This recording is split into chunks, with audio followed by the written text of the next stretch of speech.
네, 시청자 여러분 안녕하세요. 오늘의 코인 앵커 문다연입니다. 오늘의 주요 경제 지표부터 살펴보겠습니다. 뉴욕 3대 지수 혼조세로 마감했습니다. 코로나 재확산에 대한 우려와 인플레 우려가 반영된 걸로 보이는데요. 지수로 확인해 보겠습니다.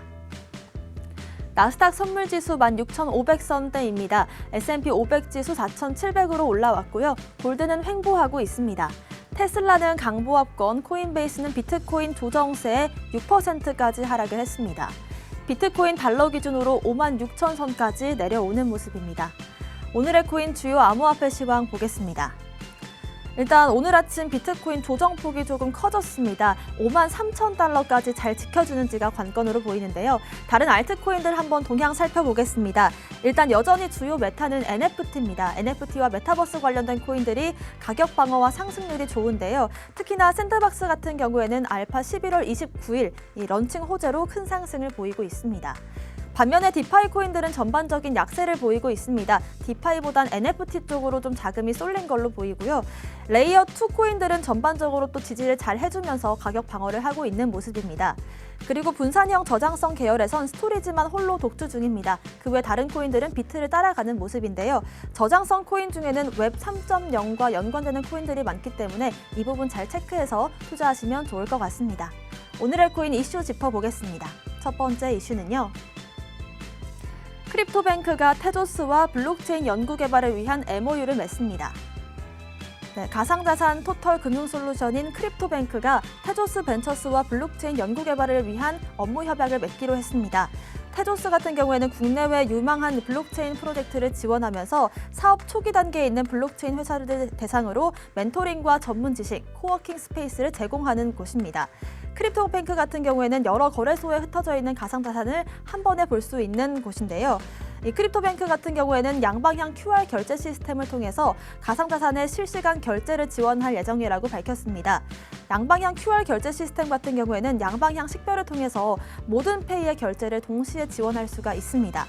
크립토뱅크는 테조스와의 이번 MOU를 통해서 가상자산 관리와 전송, 또 결제 등의 서비스에 필요한 블록체인 기술의 완성도를 높이는 데 주력할 예정인데 이건 테조스가 장기적인 업그레이드와 또 열린 참여, 협업, 그리고 스마트 계약의 안정성을 제공하도록 설계되어 있기 때문입니다. 또 한편 크립토뱅크 같은 경우에는 중장기적인 계획으로 스마트 QR 결제를 위한 인프라 조성과 시스템 구축에 들어갔는데요. 최근에는 대표적인 디파이 플랫폼 중 하나인 클레이스왑에서 시뱅크 토큰의 유동성 공급과 참여자 보상 프로그램을 진행하고 있습니다. 크립토뱅크와 테조스의 동반 성장 기대해 보겠습니다. 두 번째 이슈 보겠습니다. 인베스코가 인도에서 블록체인과 암호화폐 테마 ETF 출시를 연기했습니다. 네, 인도의 암호화폐 규제 정책의 불확실성으로 인해서 자산 운용의 대표 기업인 인베스코가 인도에서 블록체인 ETF 출시를 잠정 연기했습니다. 새로운 출시일은 추후 발표될 예정인데요. 앞서 인베스코가 코인쉐어스와 협력해서 암호화폐 자산 노출이 있는 50여 개의 기업을 대상으로 하는 암호화폐 테마 ETF, 코인쉐어스 글로벌 블록체인 ETF가 인도 증권거래위원회에 승인돼서 11월 24일부터 26일 사이에 출시될 예정이라고 밝힌 바가 있습니다. 네, 물론 암호화폐 ETF가 미국과 캐나다 그리고 그 외 다른 지역에서 승인되고 있지만 사실 그 전제 조건은 규제 체계가 잘 갖춰져 있다는 걸 반증하는 기사였습니다. 마지막 이슈 보겠습니다. 한은이 CBDC 도입 차질 없이 준비할 것이라고 밝혔습니다.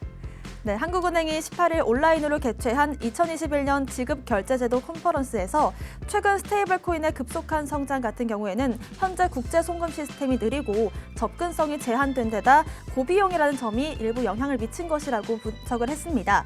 그러면서 CBDC가 국가 간 지급결제 서비스를 개선하기 위한 논의에서 큰 역할을 할 수 있을 것으로 기대한다고 봤는데요. 또 CBDC 도입이 결정되면 차질 없이 발행할 수 있도록 철저히 준비하겠다고 말했습니다. 배준석 한흥 부총재보는 최근 대다수의 국가들이 CBDC 도입을 추진 중이거나 준비 중이라고 봤는데 우리나라가 여타 다른 국가들에 비해서 전혀 늦춰지고 있는 상황이 아니라고 강조를 했습니다. 특히나 한흥 같은 경우에는 지난 8월부터 CBDC 발행과 유통, 환수, 이런 기본 기능과 현장 결제 등에 대한 모의 실험을 시작했고요.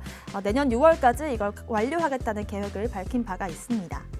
일단 중국과 유럽, 미국 등 여러 국가들에서 CBDC 도입에 박차를 가하고 있는 모습입니다. 그러면서 동시에 스테이블 코인에 대한 규제도 이어가고 있는데요. 아무쪼록 현실을 잘 반영한 결과가 나오길 기대해 보겠습니다. 오늘의 코인 이슈까지 살펴봤습니다. 저는 잠시 후 다시 돌아오겠습니다. 오늘의 코인 가자!